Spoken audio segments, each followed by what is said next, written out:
Hello everyone, it's Andrew from GemTCG here, and in today's video I'll be talking about what to do when you get scammed when you're buying stuff from people online, and how you can go about getting your money back, and the exact steps to do in order to get your money back in a guaranteed way, or at least close to guaranteed way. And also, if you need help starting and growing your eBay stores, I have a Patreon with the link in the description. But let's get started on the video. So before we start, this video only applies to if you're using PayPal goods and services, or maybe even Venmo goods and service. But if you're using Cash App, Zelle, the Venmo or PayPal friends and family type payments, then you are basically screwed if you get scammed, because you can get your money back unless the seller sends you the money back, but you have no safety or protection from the platform if you're paying with those methods, because that's just how they work. If you send someone a payment with Cash App or Venmo or Zelle, then there's no liability to the seller, so that if they scam you, then you cannot get your money back, which is pretty bad. And that's why I recommend never to pay with these payments, because if you get scammed, there's no protection at all. But if you're using PayPal goods and service or Venmo goods and service, then you have more protection and you can get your money back if you get scammed, as long as you give the proper information and then handle it at a reasonable time. So that's what I'll be showing you all today. And the reason why I brought it up today is because I recently bought a few collections and a few of the people never shipped it to me, so I had to make a case. And I realized it's a pretty tedious task, and it's not the easiest thing to do. Like, I know I say if someone scams you, then you could just get your money back, but there's a lot involved with it, and that if you don't follow the steps properly, then there is a chance that even if you get scammed while using these services, you may not get your money back. So that's what I want to show you all today. Your thing will look like this. Mine says Kicks and Cards. It's kind of an old name. Then what you want to do is go to Activity and then Transactions. And I gotta hide some of this information, but basically you click on the transaction. So let's say this person never shipped me their items. You go on there and then go to this, you scroll down and then you go to this need help, go to the resolution center. So you click on that and you wait for it to load, and then you basically fill out this form. So let's say they never shipped it to you. You go, I haven't received the item name. I just do it like this. Like, I'll put Pokemon, product, antiques or collectibles. Then I set the quantity to 1, because I don't really understand why they ask for the quantity, but you can be more specific if you need to. And then tell us a bit more about the problem. You say the item has not reached me, or you could select any other option that may be the case. So if they never sent you the tracking, you could do that, or anything like that. But typically you're going to do this one: item has not reached me, or I refuse delivery. Then you say when the item was scheduled to be delivered. So that typically you could set like a week after the payment was made. So let's say you paid them on April 14th, and then you put the expected delivery date was April 21st or something like that. So then you just select it, expected refund amount. If they never ship the whole thing, put the full amount here. So $12.50 for this one. And then you can add a link to the product page. That doesn't really work if you're buying through Facebook, because you're just messaging people on there. And then you continue.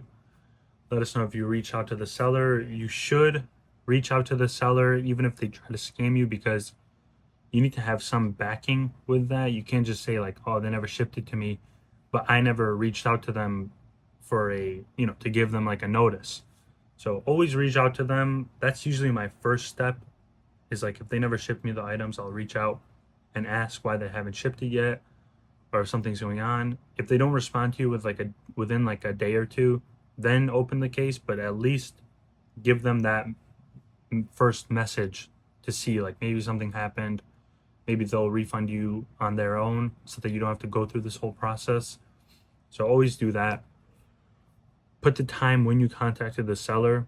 So today is like March 31st. So if I reach out to them March 31st, I wouldn't open the case the same day, because that kind of shows that you're not being patient, and like you're not really giving them time to help resolve the case. So at least give them a day or two here.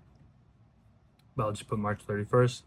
How'd you contact them? If it's through Facebook Messenger, just do sent an email or text message. What was the seller's response? If they don't respond, just say they weren't available. If they responded but they're not willing to help, you could do one of the other two options. And then continue. You can add documents. I've had issues with this. Like sometimes I'll put a screenshot of the messages, and then for some reason they'll just ignore it. Like sometimes I've actually lost the case, and then I've provided screenshots of them describing what they were selling, me describing what I received, and like that difference. And then I don't know why, but they never consider it, and it's actually pretty frustrating, because I have lost like a few $100s on one case where that happened, and I even called their customer support team, and they did not do anything to help, even with these documents. So that's not needed unless you really want to. And then the details, just say like, describe it in as much detail as you can. What I typically say is, I bought this collection for this price, and then I gave them a week to ship. They never shipped. They never let me know what was going on. I reached out to them a few days ago. They didn't respond, or they weren't able to help, and they were refusing to like send a refund or something like that. And then just describe it like that. And then you click continue. I'm not going to click continue because I don't want to open a case with this seller, because I just bought something from him today. But basically that's all you do. And then the next step, once you've open the case, you go to this operations thing, click on disputes, and then just let it load. And then you go to the all open cases, and then you look at these cases. Like right now it says awaiting seller response. So that means the seller has to respond to it before anything happens. And then they're given like a timeline. So they have until April 4th to respond to the case. And then what I like to do is, when I open a case, like I'll give it a week or two, because like right here, I escalated it 6 days ago, and they still have until April 4th. So they give them a long time to respond to these cases. So what I do is like I'll scroll down all the way here, and then there would be a button that says like escalate case, or like need more help. Click on that just to get it, get the process going quicker, because you don't want to let it sit too long and then maybe it'll close without you doing anything. Because I've had times in the past where I'll open a case and then I never escalated it, and they ended up not sending me a refund, even though the seller didn't respond either. They didn't provide tracking. I was like, that doesn't make sense. So then I had to call them and get it situated. But just escalate it after like a week, because you don't want to run into a situation like that where you don't get a refund. And if there's ever like new information that you want to share, you could do it right here. Have something to share, click that button, and you just wait. If the seller responds, they may ask you to respond as well. But if they don't, then you just gotta wait. So like on April 4th, that will be their timeline. They can't respond after that. And then they review it. They said it usually takes 5 days. Estimated case resolution, April 14th, which is a pretty long time, because I filed the case March 20th. So that means they give them almost a month. So like 3 weeks, a little bit more than 3 weeks before you get your money back. So that's definitely something to keep in mind, because if let's say you bought a collection for $1,000 and that's all you have, like you only have $1,000 in the bank. If you get scammed, you have to wait basically a month to get your money back, assuming everything works well. So make sure to not be spending like all of your balance on one order, because if you do get scammed, even if you're protected and you'll get your money back, you have to wait a pretty long time. So that could really slow down your business and prevent you from, scaling more and then getting more inventory. So definitely be careful with that. Another thing is sometimes you will run into issues where these sellers get very hostile and they will a lot of times they don't even reach out to you until the case has been made, or even till the case has been closed and it's closed in your favor. Like they will reach out, and sometimes they will make threats or something. Like I've had one recently where I opened a case because the guy didn't send me everything that was involved with the order, and he sent me like an email saying like you better watch out or something, and I was like, oh, okay. But um that will happen. Just try not to feed into it, or don't be worried or anything, because it is mainly just talk. Unless it's like harassment levels, then you gotta, take some further action. But sometimes it will be hostile, and my best thing of advice is to just ignore them. Don't respond to them and don't feed into it, because that will just scale it and make it worse than it was. So if that happens, yeah, just ignore it. And then another thing is,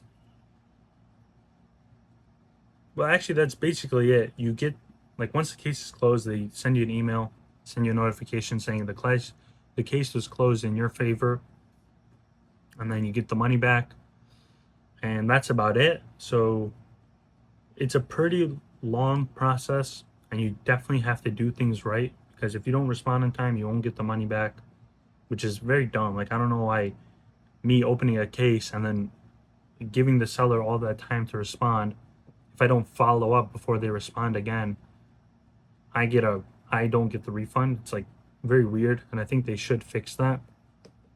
So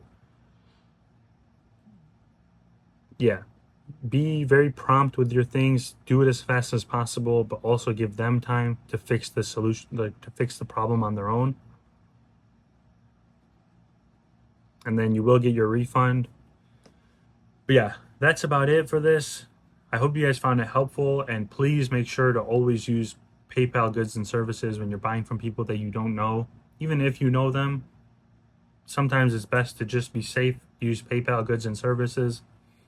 Venmo is a little bit harder to deal with in my experience. Even if you're using the goods and service, their like system and the way to get your money back from a refund is very hard. So for now, stick with PayPal. And yeah, I hope you guys find it helpful, and I hope you guys don't have to deal with this, but if you do, you'll be better informed. So yeah, I will see you all in the next video.